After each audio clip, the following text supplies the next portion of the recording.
सो पिछले क्लासेस में हमने काफ़ी कुछ कर लिया है, वो मॉलिक्यूलर मास हो, मोलर मास या ये काफ़ी चीज़ें हमने कर ली हुई हैं, ठीक है। मोल फ्रैक्शन, मोलैरिटी और एंड मोलैरिटी ये सब कंप्लीट हो चुका है। अगर आपने नहीं किया तो पिछले वीडियो में आप जाके देख सकते हो। तो आज हम करने वाले हैं नॉर्मेलिटी, फॉर्मेलिटी और आगे के कुछ कॉन्सेप्ट्स जो हैं हम सीखेंगे, ठीक है। तो सबसे पहले समझते हैं नॉर्मेलिटी क्या होती है, ठीक है। तो आज का टॉपिक होगा हमारा नॉर्मेलिटी, ठीक है। तो समझते हैं नॉर्मेलिटी क्या होता है। और नॉर्मेलिटी को समझने के लिए हमको सबसे पहले समझना होगा लाइट ऑफ, ठीक है।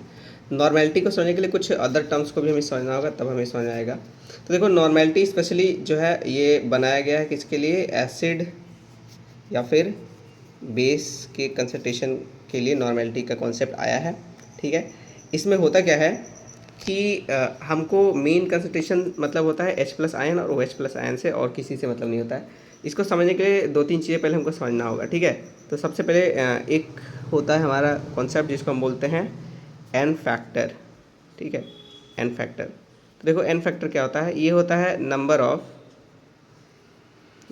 ऑफ H प्लस और OH माइनस आयन्स, ठीक है, donated by one molecule of a substance, ठीक है। एक मॉलिक्यूल कितना सब्सटेंस, एक सब्सटेंस का जो एक मतलब किसी सब्सटेंस का एक मॉलिक्यूल कितना H प्लस या OH माइनस आयन्स दे सकता है, इसी को हम क्या बोलते हैं, इसी को हम बोलते हैं एन फैक्टर। फॉर एग्जांपल जैसे मेरे पास हो HCl, ठीक है, HCl। तो HCl में एक मॉलिक्यूल HCl का कितना H प्लस दे सकता है हमको, एक H प्लस दे सकता है। तो इसका जो एन फैक्टर होगा, ठीक है, ये एन फैक्टर होगा, ये होगा 1, ठीक है।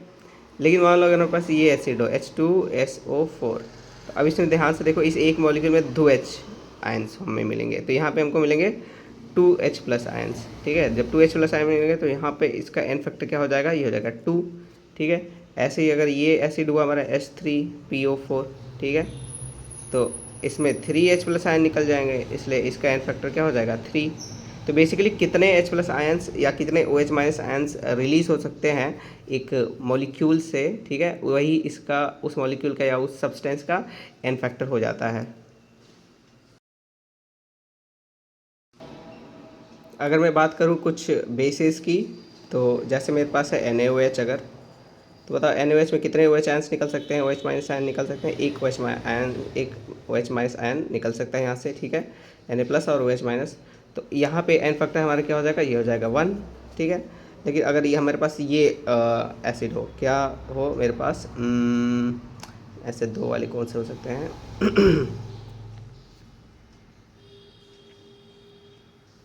कैल्शियम हाइड्रोक्साइड, ठीक है। अगर CaOH का होल ट्वाइस ये हमारे पास हो, ठीक है, तो इसमें से कितने OH माइनस आयन निकलेंगे, 2OH माइनस आयन्स निकल सकते हैं, इसलिए इसका एन फैक्टर क्या हो जाएगा 2। ऐसे ही अगर एल्यूमिनियम हाइड्रोक्साइड है, ठीक है, AlOH का होल थ्राइस, तो यहाँ पे ऑब्वियसली 3OH माइनस आयन निकलेंगे, तो ये एन फैक्टर क्या हो जाएगा यहाँ पे 3। तो इस तरीके से एन फैक्टर डिपेंड करता है कि कितने H प्लस या OH माइनस आयन्स इस एसिड या बेस से रिलीज हो रहा है, इसको हम बोलते हैं एन फैक्टर, ठीक है। इसको ध्यान में रखना। अब इसी को यूज़ करेंगे हम आगे इसके डेफिनेशन को कंप्लीट करने में, ठीक है। उसके बाद समझते हैं कि ये ग्राम इक्विवेलेंट क्या होता है, ठीक है। ग्राम इक्विवेलेंट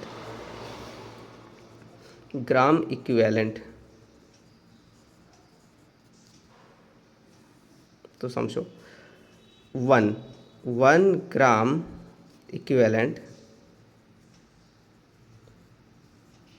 ठीक है, of a substance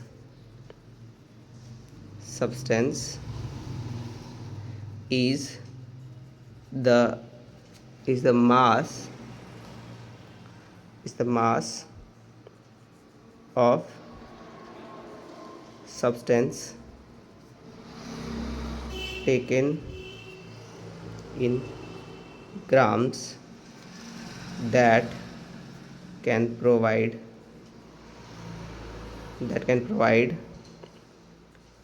1 mole of H plus और OH माइनस आयंस। यानी कि 1 मोल अगर मुझे 1 मोल, ठीक है ना, 1 मोल OH प्लस आयन चाहिए या फिर 1 मोल H प्लस आयन चाहिए, तो उसके लिए कितना हम वेट ले लें किसी भी सब्सटेंस का, ठीक है, ग्राम में कितना वेट ले लें, वही हमारा 1 ग्राम इक्विवेलेंट के बराबर कहलाएगा, वही हमारा 1 ग्राम इक्विवेलेंट के बराबर होगा।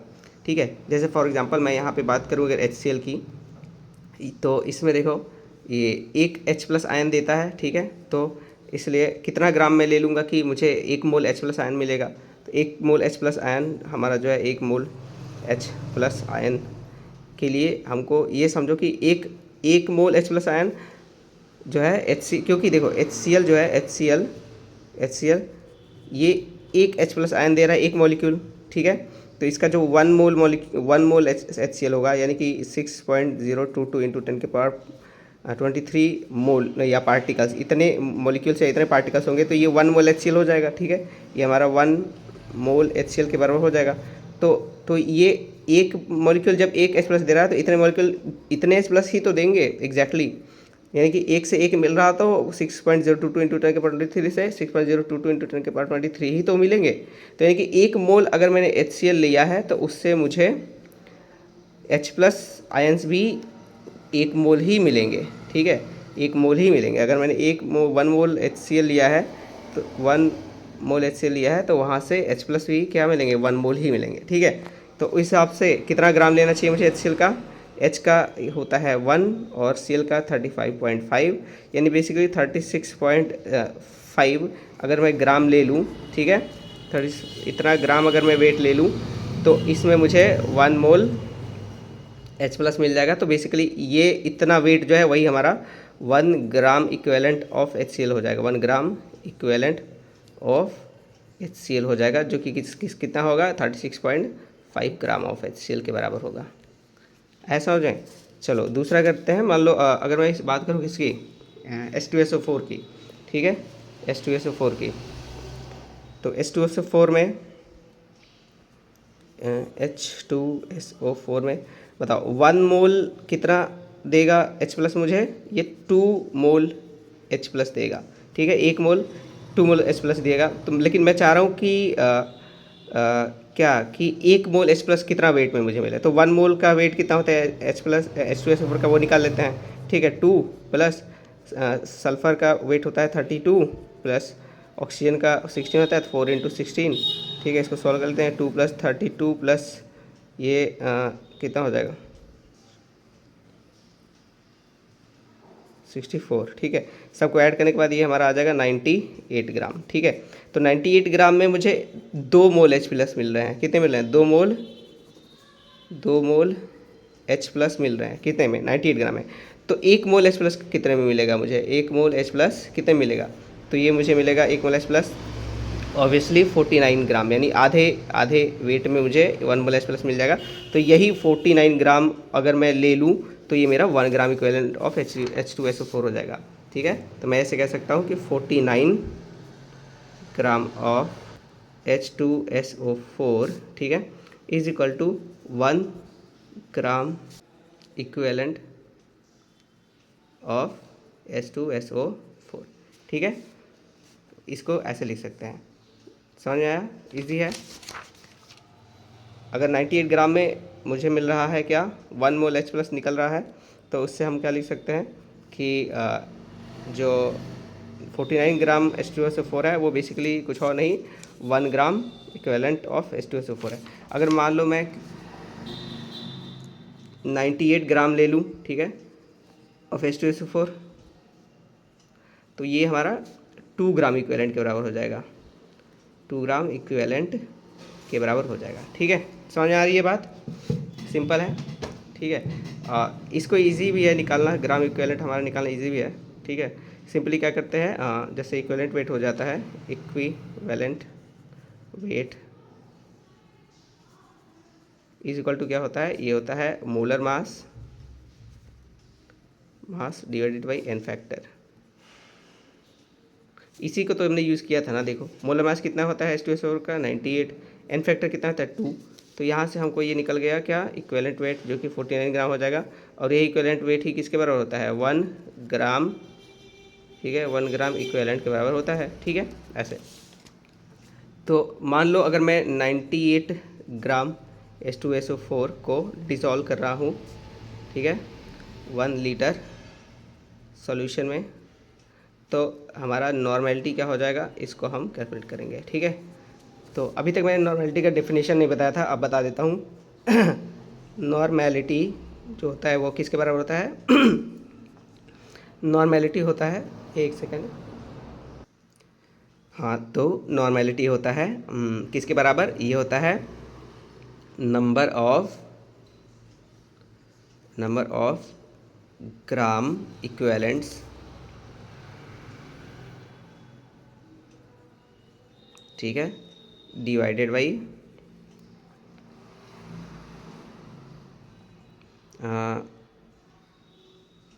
वॉल्यूम ऑफ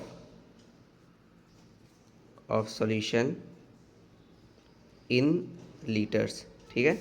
इसको मैं अगर ऐसा स्टेटमेंट लिखना चाहूँ, इसको मैं इसको हाईलाइट कर देता हूँ ऐसे, इसको अगर मैं स्टेटमेंट में लिखना चाहूँ तो मैं ये कहूँगा कि normality is basically number of gram equivalents of a substance per liter of solution, ठीक है। Normality is basically the number of gram equivalents of a substance पर लीटर ऑफ सॉल्यूशन, ठीक है, पर यूनिट वॉल्यूम या फिर पर litre of solution, इसमें litre में होना चाहिए वॉल्यूम, ठीक है। तो अब आगे बढ़ते हैं और इसका हम निकालते हैं नॉर्मेलिटी क्या हो जाएगा, ठीक है। नॉर्मेलिटी इज इक्वल टू क्या हो जाएगा, यहाँ पे हमारा है कितने ग्राम इक्विवेलेंट हो जाएंगे, 98। इस क्वेश्चन मेरा ये क्वेश्चन है कि 98 ग्राम H2SO4 लिया है एक लीटर सोल्यूशन में, तो हमारी नॉर्मेलिटी कितनी हो जाएगी। तो 1 लीटर सोल्यूशन है, नॉर्मेलिटी निकालना है, देखो तो 98 ग्राम में कितने ग्राम इक्विवेलेंट्स होंगे, तो 98 ग्राम में हमारे 2 ग्राम इक्विवेलेंट्स हो जाएंगे।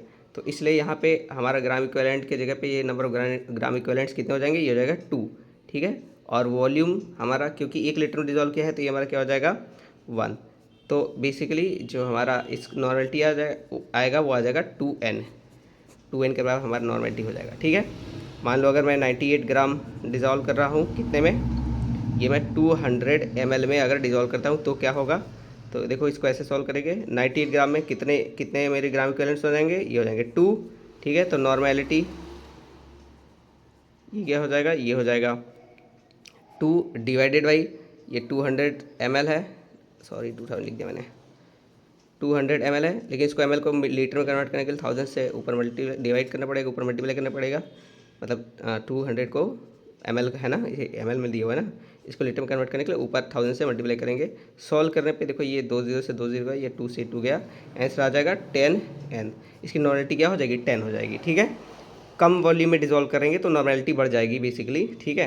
तो इस तरीके से 10 हमारी नॉर्मेलिटी आएगी। तो ये हमारा नॉर्मेलिटी होता है, इस तरीके से नॉर्मेलिटी कैलकुलेट करते हैं। फॉर्मूला क्या होता है, नंबर ऑफ ग्राम इक्विवेलेंट्स पर लीटर, ठीक है, पर litre of solution, volume of solution in litre, ठीक है। ये हमारा क्या होता है, नॉर्मेलिटी होता है। इसको जानने के लिए 2 चीज़ें इंपॉर्टेंट है, क्या कि इक्विवेलेंट वेट कैसे निकालते हैं ये हमें पता होना चाहिए, जो कि molar mass upon N factor होता है, और हमको एन फैक्टर पता होना चाहिए। एन फैक्टर क्या होता है कि कितना H+ या फिर OH आयंस मुझे मिल सकते हैं एक मॉलिक्यूल से, इसको हम एन फैक्टर बोलते हैं, ठीक है। इस तरीके से होता है हमारा ये नॉर्मेलिटी, ठीक है। इसको हम और रिलेट करवा सकते हैं किससे, मोलैरिटी से भी रिलेट करवा सकते हैं, ठीक है।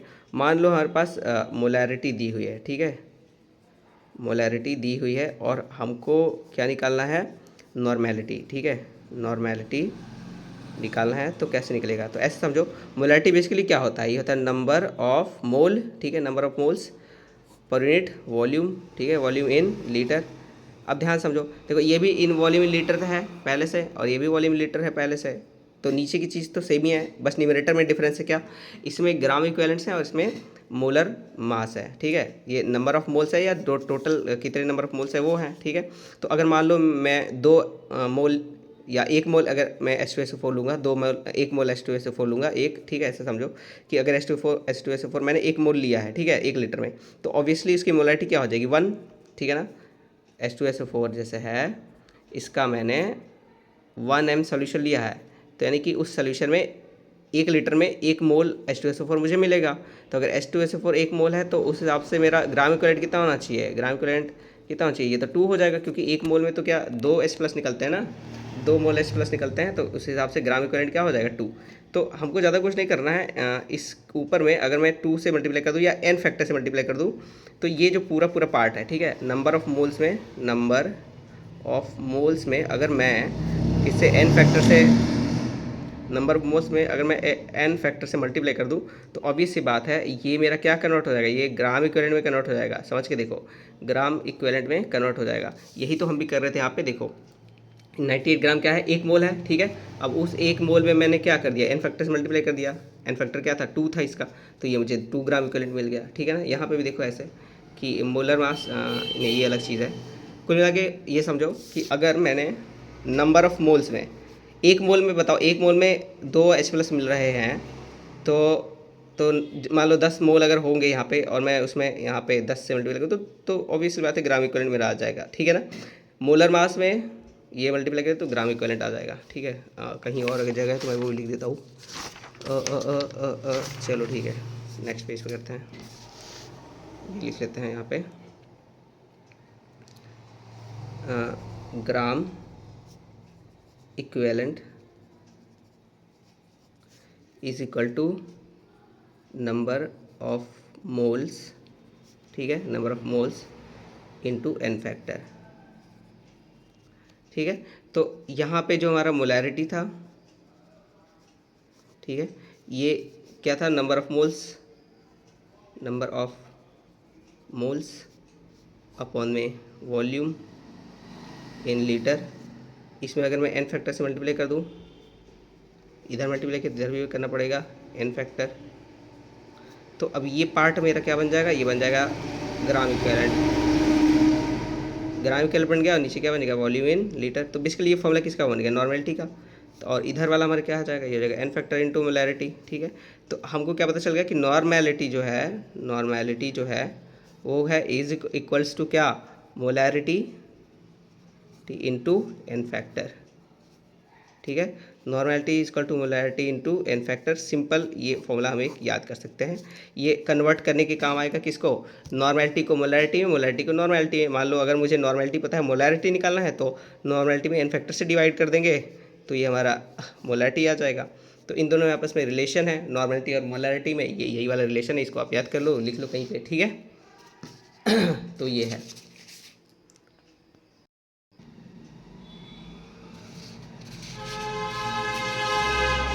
तो अब हम आगे बढ़ते हैं किस पे, नॉर्मेलिटी कंप्लीट हो गई है, अब हम बढ़ते हैं फॉर्मेलिटी पे, ठीक है।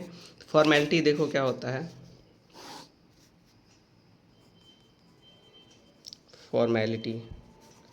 फॉर्मेलिटी फार्मूला यूनिट से रिलेटेड, ठीक है। इसका डेफिनेशन क्या है, number of formula units dissolved in 1 litre of solution, ठीक है। ये बेसिकली यूज़ होता है किसके लिए, आयन क्या कहते हैं, आयनिक कंपाउंड्स के लिए यूज़ होता है, ठीक है। जैसे NaCl वगैरह इसके लिए यूज़ होता है, यूज फॉर आयोनिक कंपाउंड्स, ठीक है। जैसे NaCl होगा, ठीक है, NaCl होगा, तो इसका अगर मैं, ठीक है, मान लो 58 पॉइंट कितना होता है, 51.5 ग्राम, अगर मैं इतना वेट जो है डिज़ोल्व करता हूँ 1 लीटर वाटर में, ठीक है, तो कितने फार्मूला यूनिट्स डिज़ोल्व होंगे, बेसिकली ये हमको समझना है, ठीक है। तो एक फार्मूला यूनिट जो है उसका कितना मोलर मास या कितना मास निकलेगा ये ग्राम में ये समझते हैं। तो Na का कितना होता है, ये होता है हमारा 23 और ये होता है 35.5, ठीक है, ऐड कर लेते हैं 35.5 जगह 58 और ये 5, तो ये हमारा 58.5, यानी कि बेसिकली ये क्या है, ये 1 फार्मूला यूनिट के बराबर है, ठीक है। इतना मास अगर हम NaCl का लेते हैं तो ये 1 फार्मूला यूनिट के बराबर हो जाएगा, ठीक है। तो अगर मुझे फॉर्मेलिटी निकालना है तो ये क्या हो जाएगा, ये हमारा हो जाएगा number of formula units divided by volume in litre, ठीक है। तो नंबर ऑफ फार्मूला यूनिट्स क्या हो जाएगा, यहाँ पे हो जाएगा 1 डिवाइडेड बाई लीटर वॉल्यूम अगर मैं 1 लीटर में डिजोल्व कर रहा हूँ इसको तो ये 1 हो जाएगा हमारा, ये क्या आ जाएगा 1F आ जाएगा सॉल्यूशन, ठीक है। ध्यान से अगर देखेंगे ना तो बेसिकली अगर मैं इसका डबल ले लेता हूँ, ठीक है, अगर मैं इसका डबल ले लेता हूँ तो ये क्या हो जाएगा, नंबर ऑफ फार्मूला यूनिट्स 2 हो जाएगा, ये क्या हो जाएगा 2/1 इधर के 2F हो जाएगा, ठीक है। लेकिन तब अगर मैं मोलैरिटी से इसको कंपेयर करूँ, ठीक है, मान लो मोलैरिटी से कंपेयर कर दूँ तो मोलैरिटी जो होगी हमारी इस वाले केस में 1 मोल डिजोल्व कर रहे हैं तो ये हमारा आ जाएगा 1/1 अगेन 1m, ठीक है। और अगर मैं इसको डबल कर लेता हूँ तो मोलैरिटी भी डबल हो जाएगी क्योंकि नंबर ऑफ मोल्स डबल हो जाएंगे, तो फिर इस केस में मोलैरिटी कितनी आ जाएगी, ये आ जाएगी 2/1 यानी कि 2m। तो बेसिकली देखा जाए तो जो मोलैरिटी है और फॉर्मेलिटी वो दोनों न्यूमेरिकली क्या होते हैं, सेम होते हैं। जो न्यूमेरिकली क्या होते हैं, नोट करके लिखता हूँ मैं, note molarity and formality are numerically same,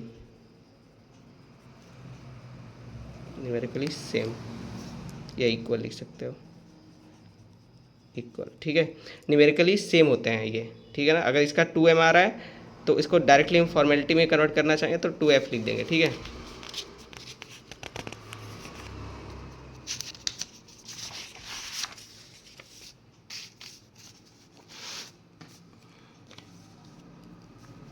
ठीक है, तो हमने जाना कि जो मोलैरिटी है ये इक्वल होता है किसके, फॉर्मेलिटी के, कुछ भी वो नहीं है, बस यूनिट चेंज करेंगे, ठीक है। मोलैरिटी को m में लिखेंगे और फॉर्मेलिटी को f लिखेंगे, बाकी जो न्यूमेरिकली वो दोनों क्या होते हैं, सेम होते हैं। तो कोई पूछ सकते हैं कि जब सब सेम ही है दोनों तो फिर हमको उसकी ज़रूरत ही क्या है, तो टू बी ऑनेस्ट ज़रूरत नहीं है और इसलिए ये अब ज़्यादा यूज़ होता भी नहीं है, ठीक है। लेकिन डिफरेंस बस इतना रहता है कि मोलैरिटी क्या होता है, सब जगह यूज़ होता है, ठीक है, फॉर ऑल सब्सटेंस के लिए यूज़ होता है, ठीक है। और इसको specially only for ionic substance use किया जाता है, ठीक है।